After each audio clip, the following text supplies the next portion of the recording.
My name is Shahid Buttar, and I am very proud to represent social movements led by youth. Does anyone else hear intergenerational wisdom in the words of the people that preceded me on the microphone?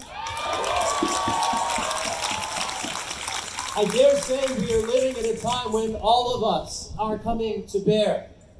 And our grandfathers and our grandmothers and our ancestors of other genders are finding their ways back to us. I see them embodied all around us. And I'm so proud not only of all of you for pulling us together, but all of you for being here.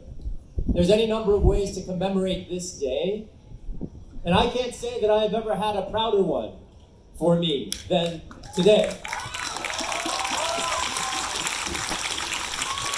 And I am incredibly proud of the people of this country, whatever our history and whatever racism pervades it, whatever militarism continues to inflect it and co-opt all of us, to see us this spring, under these circumstances, coming together like this. We are shifting not just the future, y'all. We are shifting the present under our feet. I don't know whether the revolution will be televised, but I know what it looks like because I am looking at you right now.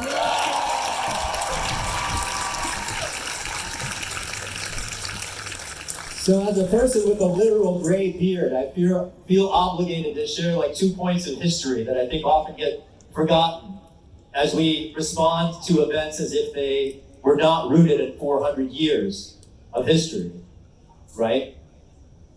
We often reflect on slavery as an era in the past.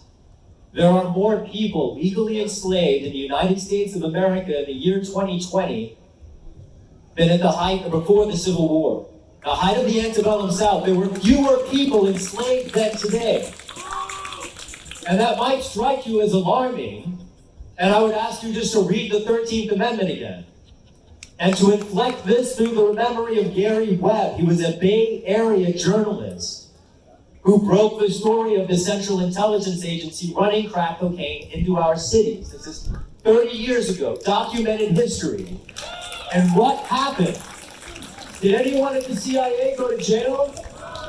Did the CIA lose any of its funding? Do we even know what the CIA's funding is? 2.5 black and brown people went to prison for participating in an underground economy that the CIA created to fund its human rights abuses in other countries. That's the United States of America, y'all, and that is a bipartisan problem.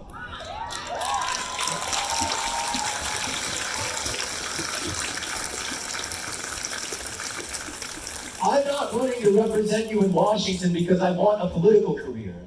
I'm running to represent you in Washington because I am tired of people with political careers putting corporations before we the people of the United States.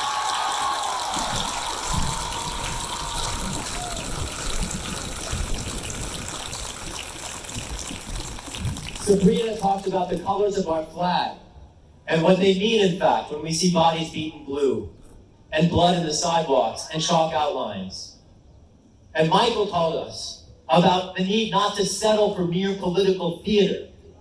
And we have the most powerful member of the House of Representatives represents this city, kneeling in kente cloth in Congress, having architected mass incarceration and mass surveillance, inviting a bill to increase police budgets to put police cameras on 1 million police officers around the country watching you.